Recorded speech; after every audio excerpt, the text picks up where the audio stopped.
sebab Kau layak terima pujian, sebab Kau layak terima pujian, sebab Kau layak.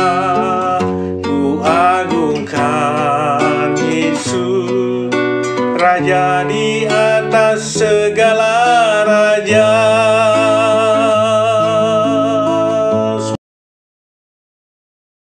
Shalom, selamat hari Minggu, selamat beribadah. Saya berharap jemaat semua yang dikasihi Tuhan tetap dalam kondisi sehat dan tetap memuji Tuhan walaupun mungkin tidak bisa ke ibadah offline, tapi terus mengikuti ibadah online. Saya bersyukur semua tetap semangat, dan senantiasa doa saya semua diberkati, dijaga, dan demikian juga jemaat harus menjaga diri, tetap kuat, tetap sehat di dalam nama Yesus Kristus.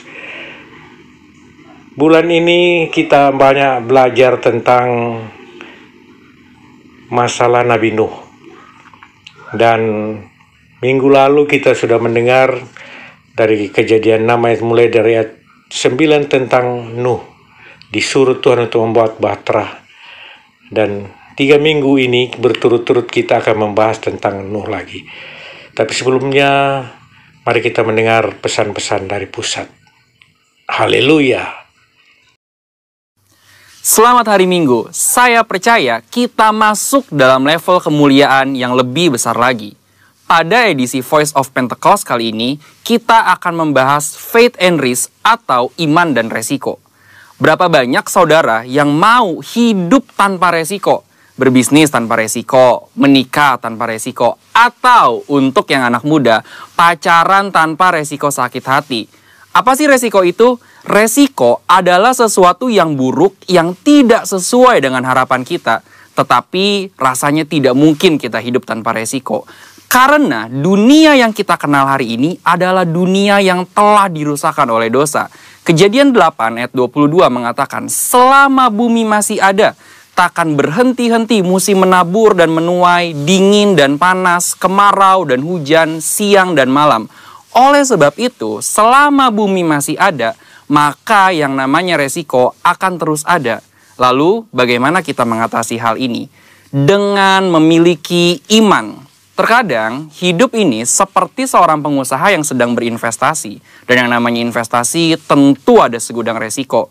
Seperti beberapa faktor berikut. Yang pertama, faktor waktu. Kita bisa menghitung, tetapi tidak bisa menentukan dengan pasti kapan investasi kita akan menghasilkan profit yang baik. Dalam hidup ini, kita juga tidak pernah bisa memastikan waktu, tapi yang pasti Tuhan selalu tepat waktu. Yang kedua, faktor karakter. Kepada siapa kita menginvestasikan uang kita akan sangat berpengaruh pada besar kecilnya resiko yang akan kita terima. Tetapi apabila kita menginvestasikan hidup kita pada Tuhan, kita tahu Dia adalah pribadi yang sangat dapat dipercayai, bahkan mengasihi kita. Yang ketiga, faktor tak terduga. Sejeli apapun kita mengelola semua resiko dalam investasi, tetap saja ada resiko yang tidak dapat kita duga. Seperti halnya tahun 2020 ini. Banyak hal yang tidak kita ketahui dan mengejutkan. Tetapi Tuhan tahu, maka dari itu memiliki iman menjadi sangat penting. Sama halnya dengan investasi yang memiliki segudang resiko. Hidup kita hari ini juga dipenuhi dengan resiko dan bahaya. Tetapi memiliki iman dan menginvestasikannya kepada Tuhan menjadi hal yang sangat penting pada titik ini. Karena ketika kita memiliki iman, ada 3 hal yang akan kita alami. Dengan iman, kita mendapatkan kepastian janji-janji Allah. Dengan iman, kita mendapatkan perkenanan Allah. Dengan iman, kita memperluas kerajaan Allah di bumi. Seperti yang Ibrani 11 ayat 6 katakan. Tetapi tanpa iman, tidak mungkin orang berkenan kepada Allah. Sebab barang siapa berpaling kepada Allah, ia harus percaya bahwa Allah ada. Dan bahwa Allah memberi upah kepada orang yang sungguh-sungguh mencari Dia. Resiko akan selalu ada dan tidak bisa kita hindari di dalam dunia yang telah dirusakkan oleh dosa ini.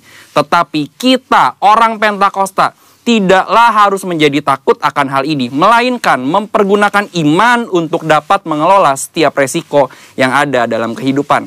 Ini masa-masa yang penting untuk menguatkan kembali kepercayaan kita kepada Tuhan, karena Dia sangat dapat dipercayai. Dan ketika kita berhasil mengelola semua resiko itu dengan iman, maka kita akan memperoleh profit, yaitu janji dan perkenanan Tuhan. Maka sebagai orang Pentakosta, hari ini jangan ragu untuk menginvestasikan iman dan seluruh kehidupan kita kepada Tuhan Yesus Kristus. Tuhan memberkati.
Tuhan Yesus pada kita. Bapa kami yang di surga, dikuduskanlah namamu, datanglah kerajaanmu, jadilah kehendak-mu di bumi seperti di surga. Berikanlah kami pada hari ini makanan kami yang secukupnya, dan ampunilah kami akan kesalahan kami, seperti kami mengampuni orang yang bersalah kepada kami. Dan janganlah membawa kami ke dalam pencobaan, tetapi lepaskanlah kami daripada yang jahat, karena Engkau yang punya kerajaan dan kuasa dan kemuliaan sampai selama-lamanya. Yang percaya bersama-sama dengan saya katakan amin. Haleluya. Silakan duduk saudara. Kita percaya Tuhan adalah kekuatan dan mazmur kita saudara. Kita angkat pujian ini saudara. Haleluya.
Terima kasih Tuhan buat penyertaan-Mu yang luar biasa buat kami Tuhan.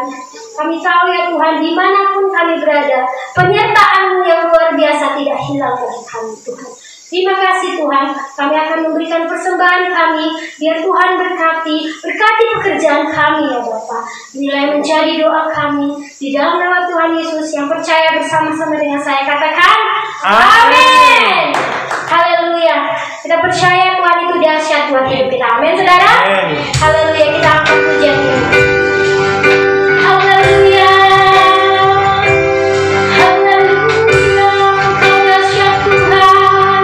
Haleluya.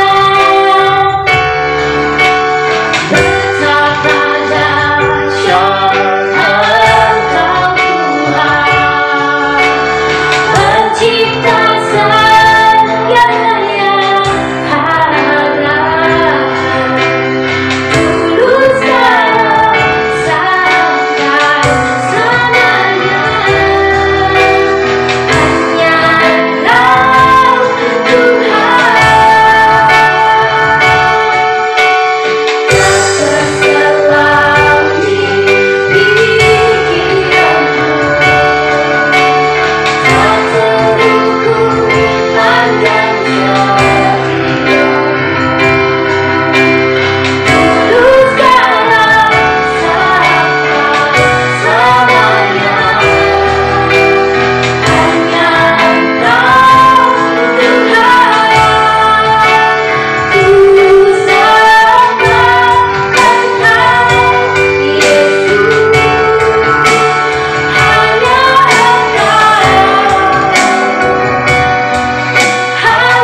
Mari sebelum kita memulai ibadah kita, sebelum kita memulai firman Tuhan, kita berdoa terlebih dahulu untuk meminta pertolongan Tuhan dalam pemberitaan firman Tuhan berikut ini.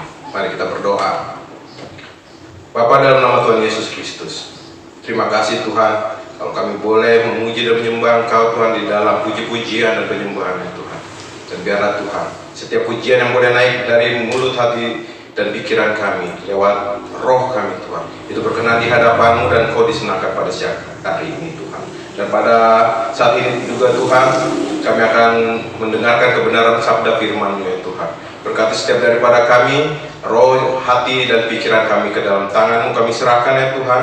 Biarlah Engkau sendiri yang mengubahkannya menjadi tanah yang gembur, tanah yang subur, yang siap ditabur oleh benih firman Tuhan. Dan terlebih daripada itu Tuhan, berkati hamba-Mu yang akan menyampaikan kebenaran sabda firman-Mu. Dan biarlah Tuhan, setiap firman yang keluar dari mulut lidah bibir hamba-Mu bukanlah berasal daripada hamba-Mu, tapi itu semua berasal daripada-Mu Tuhan, yang menguasai hati dan pikiran hamba-Mu ini Tuhan. Roh Kudus terus beracara pada siang hari ini, berkati kami yang menyampaikan, berkati kami yang mendengarkan juga. Terima kasih Bapa, hanya dalam nama Tuhan Yesus Kristus kami berdoa dan menyambut kebenaran firman Tuhan. Sama-sama kita katakan amin. Amin. Baik, salam saudara yang terkasih dalam Tuhan. Halo. Pada bulan Agustus ini GBI Grand Resident membawakan seri khotbah mengenai Nuh. Setiap minggunya kita akan membahas pasal per pasal dari Kejadian 6 sampai dengan Kejadian 9. Minggu lalu kita telah mendengarkan pasal 6 mengenai riwayat Nuh. Dan pada minggu ini saya akan bahas pasal 7 mengenai air bah. Saya akan menyampaikan khotbah ini secara eksposisi atau membahas satu persatu ayat dari perikop tersebut. Kita akan memulai membaca firman Tuhan. Saya akan membacakannya dan saudara sekalian dapat mengikutinya dan membacanya di masing-masing. Baik, saya akan bacakan Kejadian 7 ayat 1 sampai 24. Air bah. Lalu berfirmanlah Tuhan kepada Nuh, masuklah ke dalam bahtera itu, engkau dan seisi rumahmu, sebab engkau yang kulihat benar di hadapanku di antara orang zaman ini. Dari segala binatang yang tidak haram haruslah kau ambil 7 pasang, jantan dan betinanya. Tetapi dari binatang yang haram 1 pasang, jantan dan betinanya. Juga dari burung-burung di udara 7 pasang, jantan dan betina, supaya terpelihara hidup keturunannya di seluruh bumi. Sebab 7 hari lagi aku akan menurunkan hujan ke atas bumi 40 hari 40 malam lamanya. Dan aku akan menghapuskan dari muka bumi segala yang ada, yang kujadikan itu. Lalu Nuh melakukan segala yang diperintahkan Tuhan kepadanya. Nuh berumur 600 tahun ketika air bah datang meliputi bumi. Masuklah Nuh ke dalam bahtera itu bersama-sama dengan anak-anaknya dan istrinya, dan istri anak-anaknya karena air bah itu. Dari binatang yang tidak haram dan yang haram, dari burung-burung dan dari segala yang merayap di muka bumi. Datanglah sepasang mendapatkan Nuh ke dalam bahtera itu, jantan dan betina, seperti yang diperintahkan Allah kepada Nuh. Setelah 7 hari, datanglah air bah meliputi bumi. Pada waktu umur Nuh 600 tahun, pada bulan yang kedua, pada hari yang ke-17 bulan itu, pada hari itulah terbelah segala mata air samudra raya yang dahsyat, dan terbukalah tingkap-tingkap di langit. Dan turunlah hujan lebat meliputi bumi 40 hari 40 malam lamanya. Pada hari itu juga masuklah Nuh serta Sem, Ham, dan Yafet, anak-anak Nuh dan istri Nuh dan ketiga istri anak-anaknya bersama-sama dengan dia ke dalam bahtera itu. Mereka itu dan segala jenis binatang haram, segala jenis ternak dan segala jenis binatang melata yang merayap di bumi dan segala jenis burung, yakni segala yang berbulu bersayap, dari segala yang hidup dan bernyawa, datanglah sepasang mendapatkan Nuh ke dalam bahtera itu. Dan yang masuk itu adalah jantan dan betina dari segala yang hidup, seperti yang diperintahkan Allah kepada Nuh. Lalu Tuhan menutup pintu bahtera itu di belakang Nuh. 40 hari lamanya air bah itu meliputi bumi.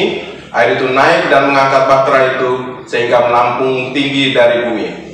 Ketika air itu makin bertambah-tambah dan naik dengan hebatnya di atas bumi, terapung-apunglah bahtera itu di muka air.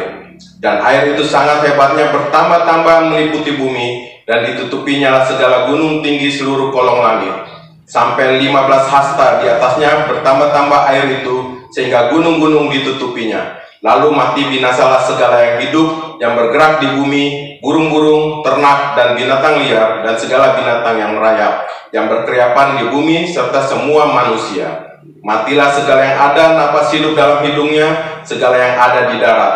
Demikianlah dihapuskan Allah segala yang ada, segala yang di muka bumi, baik manusia maupun hewan, dan binatang melata dan burung-burung di udara, sehingga semuanya itu dihapuskan dari atas bumi. Hanya Nuh yang tinggal hidup, dan semua yang bersama-sama dengan dia dalam bahtera itu, dan berkuasalah air itu di atas bumi 150 hari lamanya.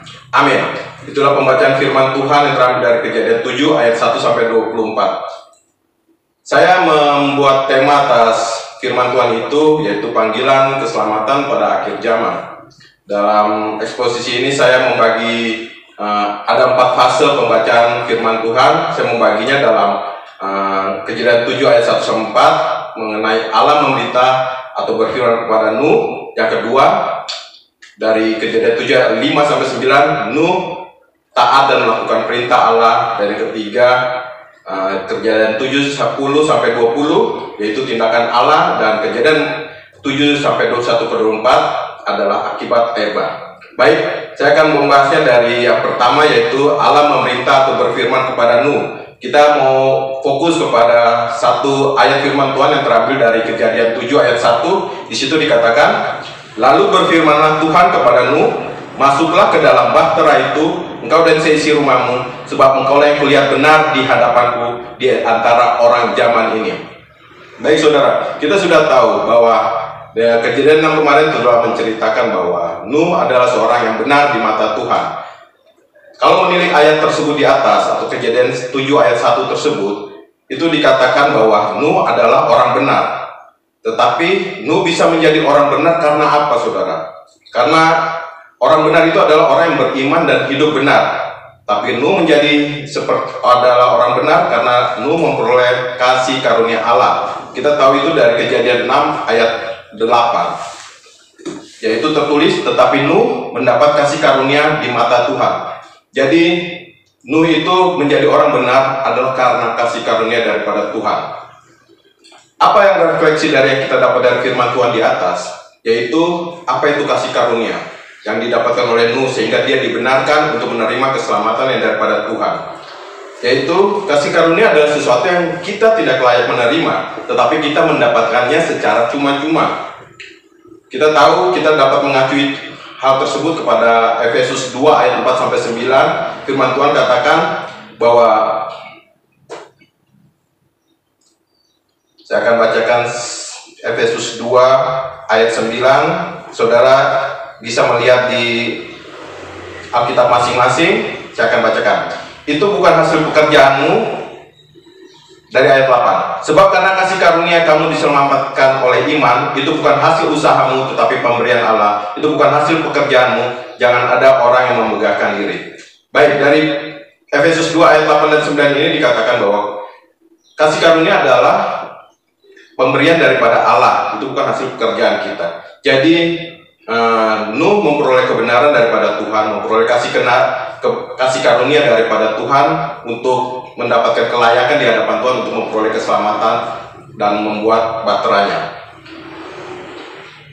Dan dari Efesus 2 ayat 4 sampai 5 itu juga kita dapat mengetahui apa poin-poin daripada kasih karunia. Karena setiap dari orang percaya itu akan hidup bukan berdasarkan apa yang dia lakukan, tapi apa yang dia percaya. Firman Tuhan katakan seperti itu. Dan apa yang kita percaya adalah apa yang Tuhan berikan kepada kita, yaitu firman Tuhan itu sendiri. Jadi mengacu atas Efesus 2 ayat, sampai dari ayat 4 sampai ayat 9, di situ dikatakan Allah yang kaya rahmat telah menghidupkan kita bersama-sama dengan Kristus, sekalipun kita telah mati oleh karena kesalahan kita, oleh kasih karunia kamu diselamatkan. Ayat ini menekankan bahwa kita hidup bersama dengan Kristus, dan karena Kristuslah kita memperoleh kehidupan. Seharusnya kita telah mati, dan oleh kasih karunia kita diselamatkan. Ayat di Efesus 2 ayat 6 pun mengatakan bahwa hanya di dalam iman kepada Kristus atau sola fide kita diberikan surga atau keselamatan, bukan karena perbuatan kita, bukan karena perbuat pelayanan kita, tapi itu hanya karena kasih karunia Tuhan. Di Efesus 2 ayat 7 mengatakan juga, Allah mau memberikan kasih karunia-Nya melimpah-limpah kepada orang percaya melalui Kristus Yesus. Ya, Allah mempunyai banyak kapasitas, banyak anugerah, banyak kasih karunia, dan itu sangat melimpah-limpah, dan Allah mau memberikannya kepada setiap daripada kita orang percaya. Hanya bagian daripada kita adalah apakah kita mempercaya bahwa Allah mau memberikannya itu bagi kita. Saya mengajak kita untuk percaya bahwa firman Tuhan katakan Allah punya itu dan Allah mau memberikannya bagi kita. Dan di Efesus 2 ayat 8 dan 9 Allah kembali menekankan mengenai kasih karunia ini, bahwa firman Tuhan menekankan kembali bahwa sebab karena kasih karunia kita diselamatkan oleh iman. Karena keselamatan kita bukan hasil dari usaha, tetapi pemberian Allah. Keselamatan kita bukan hasil pekerjaan kita, semata-mata anugerah, supaya jangan ada orang yang memegahkan diri, menganggap bahwa dia layak diselamatkan, diberkati secara rohani dan jasmani, karena itu perbuatan yang baik. Jadi firman Tuhan ini mau menekankan kepada kita bahwa segala yang kita terima, segala apa yang kita lakukan, yaitu pelayanan kita, semua itu adalah karena buah daripada ketaatan kita, buah daripada kepercayaan kita kepada Tuhan, buah dari kasih karunia yang kita terima daripada Tuhan. Jadi apapun yang kita lakukan, saudara yang lakukan, baik pelayanan, baik perbuatan baik yang kita lakukan, itu semua bukan untuk menuju kepada keselamatan, tetapi itu adalah buah daripada apa yang kita terima daripada Tuhan. Itu adalah buah keselamatan yang telah kita terima daripada Tuhan. Dan ayat-ayat itu pun ditekankan banyak 4 kali di dalam Efesus 2 ayat 4-9 tersebut. Dan saya ingatkan kembali bahwa di dalam kekristenan memang ada beberapa konsep tentang keselamatan, yaitu pertama, orang percaya bahwa keselamatan itu dapat diperoleh dengan perbuatan baik. Itu dipercaya oleh agama-agama di dunia ini. Sebanyak agama di dunia ini percaya bahwa mereka bila mana melakukan perbuatan baik atau amal ibadah akan memperoleh keselamatan. Tapi Kristen tidak seperti itu. Dan ada orang-orang Kristen, orang-orang percaya juga percaya bahwa keselamatan adalah iman dalam Yesus plus perbuatan baik. Mereka percaya bahwa saya selamat adalah karena iman dalam Kristus. Tapi saya harus melakukan perbuatan baik. Artinya pengorbanan Kristus di atas kayu salib tidak cukup untuk keselamatan yang dia terima. Dan apakah itu benar sesuai firman Tuhan? Sejauh yang saya baca dan saya lihat bahwa firman Tuhan tidak mengatakan seperti itu. Firman Tuhan itu mengatakan hal yang ketiga, yaitu keselamatan adalah iman dalam Yesus. Hanya semata-mata kasih karunia daripada Tuhanlah yang telah mengerjakan keselamatan di atas kayu salib di Golgota. Dan Tuhan sudah mengatakan semua di dalam Yohanes 19 ayat 30, tetelestai, yang berarti sudah selesai atau genap. Baik, saya akan menuju pembahasan yang kedua, yaitu dari Kejadian 7 ayat 5-9, itu mengenai ketaatan Nuh dalam melakukan perintah Allah. Kita sudah baca tadi bahwa Nuh melakukan ketaatan seperti yang tertulis di Kejadian 7 ayat 5-9. Saya bacakan secara singkat dan cepat saja. Nuh melakukan segala yang diperintahkan Tuhan kepadanya. Nuh berumur 600 tahun dan air bah datang meliputi bumi. Masuklah Nuh ke dalam bahtera bersama istri dan anak-anak dan ketiga istri anak-anaknya. Dari binatang tidak haram dibawa Nuh ke dalam bahtera itu. Itu singkatnya saya bacakan dan saudara dapat mengikutinya sendiri dalam Alkitab dan juga di dalam handphone saudara. Baik. Hal yang kedua mengenai ketaatan Nuh dan perintah Allah ini adalah bahwa Nuh melakukan segala yang diperintahkan Tuhan kepadanya. Nuh taat kepada Tuhan karena apa? Di sini saya catatkan bahwa Nuh taat kepada Tuhan karena Tuhanlah yang memberikan hati yang baru kepada Nuh. Kita tahu itu dari Yeskiel 11 ayat 19. Di situ katakan, aku akan memberikan hati yang lain dan roh yang baru di dalam batin mereka. Juga aku akan menjauhkan dari tubuh mereka hati yang keras dan memberikan mereka hati yang taat. Jadi ketaatan Nuh ataupun ketaatan kita orang-orang percaya bahwa ketaatan kita adalah bukan karena hasil usaha kita. Memang benar bahwa kita mau taat, kita mengambil bagian untuk taat, tapi untuk memperoleh ketaatan itu adalah daripada kasih karunia. Jadi kasih karunia itu bukan kita usahakan, tapi kita terima. Artinya apa? mintalah kepada yang punya kasih karunia, yaitu Yesus sendiri, dan minta untuk roh yang sesuatu yang taat. Dan itu tertulis di Alkitab, mintalah dan dia akan memberikan hati yang taat. Bagian kita adalah respon. Dan hal yang kedua, apakah istri, anak-anak, dan mantu Nuh itu diselamatkan juga oleh karena iman Nuh atau iman mereka pribadi masing-masing? Yang saya teliti dari sini bahwa mereka atau istri, anak-anak Nuh dan juga istri anak-anak Nuh itu semua mereka diselamatkan oleh iman mereka masing-masing. Kenapa saya katakan seperti itu? Karena firman Tuhan juga katakan bahwa setiap orang akan menanggung, atau setiap orang itu diselamatkan oleh karena iman, bukan iman daripada orang tua, bukan iman daripada keluarganya, tapi iman dari diri mereka masing-masing. Di sini dikatakan bahwa mereka mempunyai iman yang sama seperti Nuh karena mereka mencontoh atau mereka melihat iman Nuh. Artinya disinilah Nuh telah melakukan bagiannya, yaitu memberitakan Injil, memberitakan firman, memberitakan keselamatan kepada keluarganya. Dan mereka diselamatkan oleh iman karena perbuatan, sama seperti kisah kematian anak sulung Mesir. Kita tahu kisah ini bahwa umat Israel waktu terakhir kali mau keluar dari tanah Mesir, ada pembunuhan anak sulung Mesir. Disinilah mereka umat Israel percaya bahwa darah anak domba yang dioleskan di ambang pintu itu akan menyelamatkan mereka, dan seluruh keluarga umat Israel ada di dalam. Dan disitulah mereka percaya firman Tuhan, janji Tuhan kepada mereka bahwa mereka akan diselamatkan. Baik, saya akan lanjutkan juga ke apa tindakan berikutnya, yaitu yang ketiga mengenai tindakan Allah, penggenapan perkataannya. Poin ayat ini adalah jangan terlambat. Kenapa saya katakan seperti itu? Karena Allah pasti akan bertindak melaksanakan firman-Nya. Itu di Kejadian 7 ayat 10-20 itu bercerita tentang penghancuran bumi, air bah yang keluar dari dasar bumi dan dari udara, dan mereka akan menghancurkan bumi dan menutup bumi segala sesuatunya. Manusia tidak direspon, manusia yang tidak respon atau telat respon akan panggilan keselamatan akan binasa, karena pintu bahtera telah ditutup atau pintu keselamatan sudah ditutup. Jadi mungkin manusia bisa berusaha menyelamatkan diri dengan kemampuannya. Mereka berusaha naik ke pohon, bukit, atau gunung yang tinggi, tapi sia-sia karena air bah menutupi segalanya, dan keselamatan hanya ada dalam bahtera, yaitu representasi Yesus, satu-satunya jalan keselamatan. Di sini saya simpulkan bahwa keselamatan adalah kasih karunia melalui iman kepada Yesus Kristus, tertulis di Efesus 2 ayat 8-9. Yang kedua, Allah sendiri yang memampukan kita untuk taat dan melakukan perintahnya. Tiga, keselamatan adalah respon pribadi masing-masing atas panggilan keselamatan dari Allah. Dan yang keempat, jangan terlambat merespon panggilan keselamatan. Bertobatlah karena kerajaan Allah sudah dekat. Tuhan Yesus memberkati. Baik, kita akan duduk, kita akan tutup firman Tuhan ini dengan doa. Baik, kita akan satu dalam doa. Mari kita berdoa.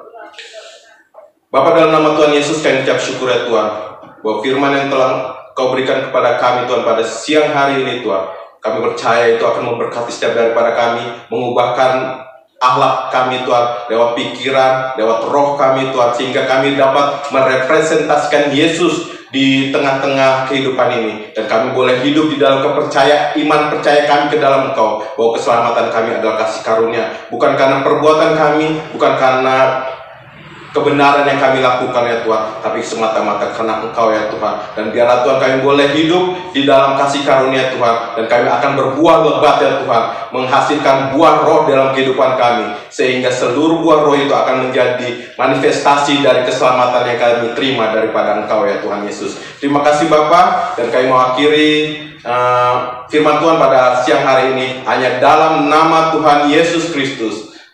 Haleluya, amin. Saudara diberkati oleh firman Tuhan. Amin. Dalam firman Tuhan yang kita dengar, saudara, berakar dan bertumbuh di dalam hati kita. Mari kita angkat pujian ini, saudara. Haleluya. Haleluya. Haleluya. Dengan apa ku membalas kasih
bersyukur ya Bapa atas penyertaan-Mu ya Bapa di dalam ibadah online ya Bapa pada pagi hari ini.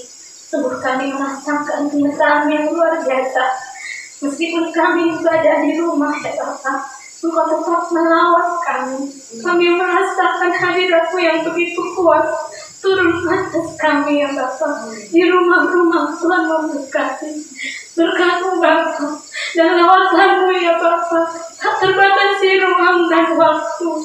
Terima kasih Bapa, Engkau Bapa kami yang setia, yang tak pernah meninggalkan kami dalam keadaan apapun itu Tuhan.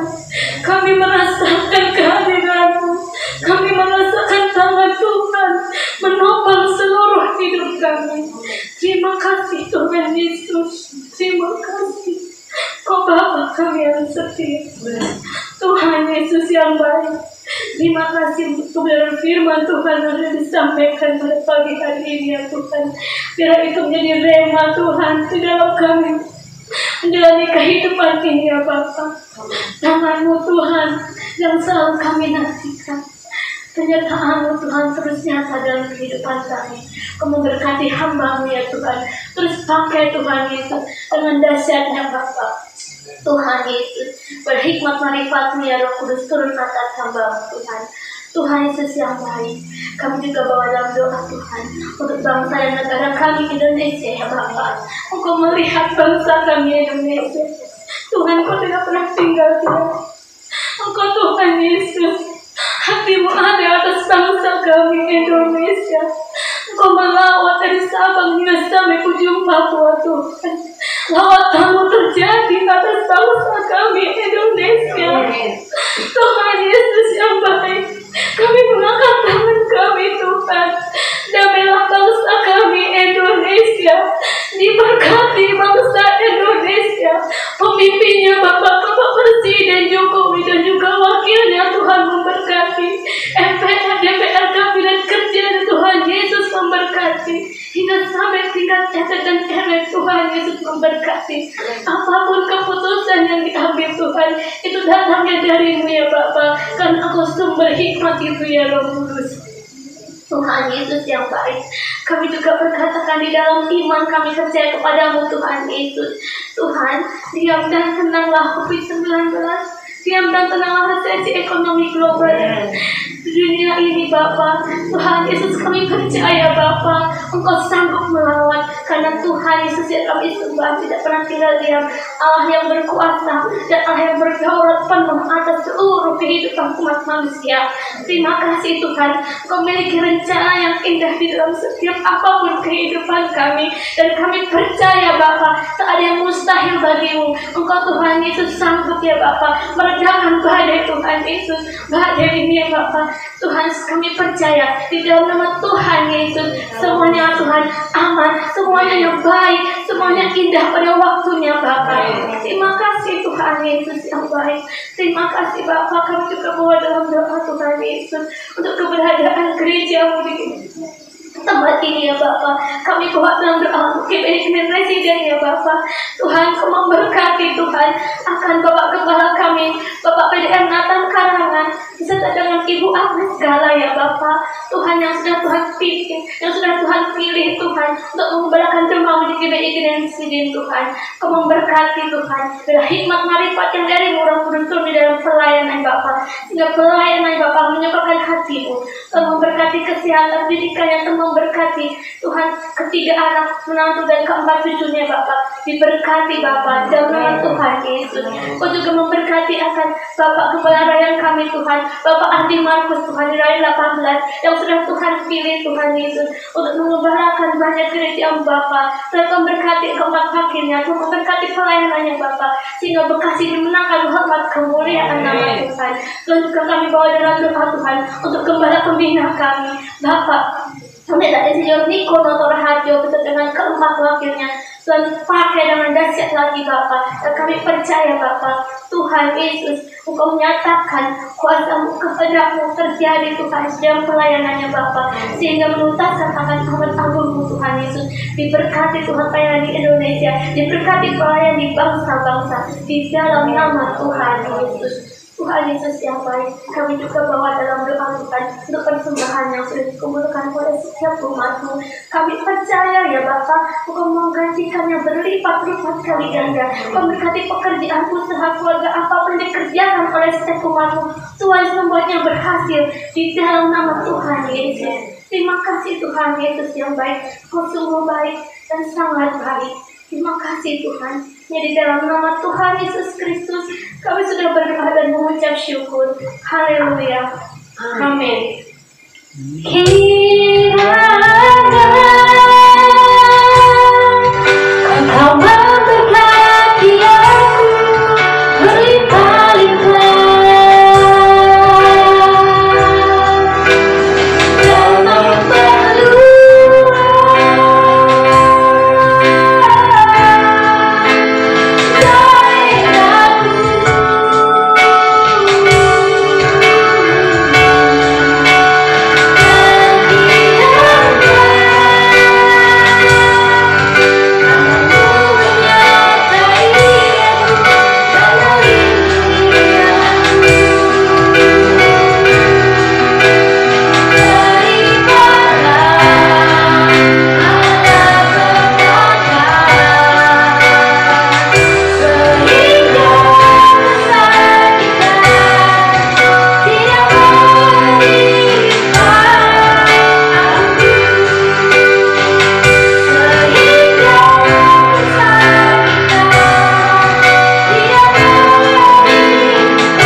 dan dikasihi Tuhan, sebelum kita mengakhiri ibadah online ini, mari kita terima berkat dari Allah Bapa di surga. Angkat tangan saudara, buka hati saudara.